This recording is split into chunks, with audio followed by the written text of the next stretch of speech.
बुद्ध पूर्णिमा अर्थात बुद्ध जयंती के इस पावन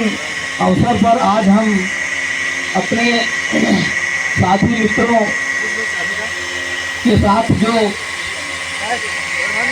महात्मा बुद्ध को, उनके विचारों को मानने वाले लोग हैं, उनके साथ इस बुद्ध घाट माँ नर्मदा के तट पर एकत्रित हुए हैं। और ये सिलसिला लगातार कई वर्षों से चल रहा है कि प्राचीन बौद्ध मठ जो इस पहाड़ी पर निर्मित है, जो लगभग परित्यक्त अवस्था में था, इसको प्रशासन की ओर से कोई व्यवस्था इसमें नहीं की जाती थी। हमारे संगठन के मित्रों ने जो बुद्ध को अपना आदर्श मानते हैं, उनके विचारों पर चलना पसंद करते हैं, उन्होंने थोड़े बहुत अपने प्रयास से इस स्थान को पुनर्जीवित करने का प्रयास किया है। तो ये उम्मीद करते हैं हम सब कि आने वाले समय में ये स्थान भी दूसरे घाटों की तरह, जैसे ग्वारी घाट, लमेटा घाट, नर्मदा घाट, इस तरह भेड़ा घाट, ऐसे पावन प्रसिद्ध और ख्याति प्राप्त स्थलों के रूप में ये विकसित होगा। अगर प्रशासन की हमें थोड़ी सी मदद मिलेगी तो ये निश्चित रूप से यहाँ पर विकास का कार्य होगा और वो विचारधारा का लगातार प्रसार होगा। तो ये देखने में आता है कि बुद्ध इस धरती की वो महान शक्ति है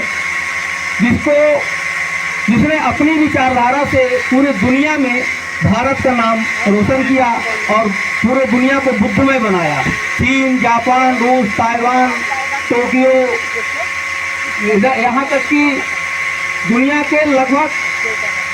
100 से अधिक देशों में बुद्ध का, उनकी विचारधारा का, बुद्ध धर्म का प्रचार प्रसार है। और भारत भूमि में अगर कहीं पर भी खुदाई की जाती है तो नीचे जो भी प्रतिमाएं मिलती हैं वो बुद्ध की होती हैं। सम्राट अशोक ने अपने काल में, अपने समय में, जब उनका अखंड भारत शासन था, तो उन्होंने बुद्ध के अनेकों प्रतिमाएं, अनेकों बौद्ध मठ स्थापित कराए जो भारत की एक पहचान थे। आज मंदिरों में हम देखते हैं तो हमारे इन्हीं बुद्ध की प्रतिमाओं को रंग रोगन करके दूसरे देवताओं की प्रतिमा बना दी गई है और हमारे साथ धोखा किया जाता है कि ये अमुक देवता की प्रतिमा है, परंतु उन्हें वास्तव में अगर देखा जाए तो वो वास्तव में बुद्ध की प्रतिमा होती है, जिसको आज कहीं भी, जब भी जमीन पर बुलडोजर चलाया जाता है किसी भी प्राचीन प्रतिमा के स्थल पर, किसी भी प्राचीन मंदिर पर, तो वहाँ से बुद्ध की प्रतिमाएं निकलती हैं। बुद्ध की विचारधारा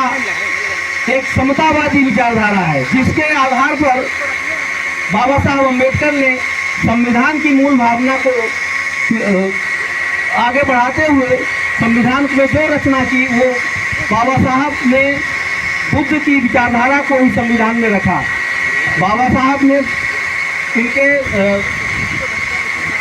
अपने अध्ययन काल में उन्होंने सभी धर्मों का अध्ययन किया। उसके बाद जब उन्होंने पाया कि बौद्ध धर्म अर्थात बुद्ध की जो विचारधारा है, उससे उत्तम विचारधारा का कोई भी और संप्रदाय या धर्म नहीं है जिसको हम अनुसरण कर सकें, इसलिए उन्होंने अपने जीवन के अंतिम समय में बौद्ध धर्म स्वीकार करके और बौद्ध धर्म के प्रचार प्रसार में अपना समय लगाया। मैं इसी के साथ यहाँ पर उपस्थित आए हुए बौद्ध धर्म के अनुयायियों, उनको महात्मा बुद्ध को मानने वाले लोगों को मैं धन्यवाद करता हूँ और ये अपेक्षा करता हूँ कि निरंतर यहाँ होने वाले कार्यक्रमों में अपनी उपस्थिति दें और इस स्थल को और भी ज़्यादा ख्यातिपूर्ण और स्वच्छ, साफ, विकसित बनाने में अपने स्तर से प्रशासन का सहयोग प्राप्त करें और तन धन से लग करके इसे राष्ट्रीय स्तर का मानक प्रदान करने के लिए प्रयास करें। धन्यवाद। नमो बुद्धाय। जय हिंद।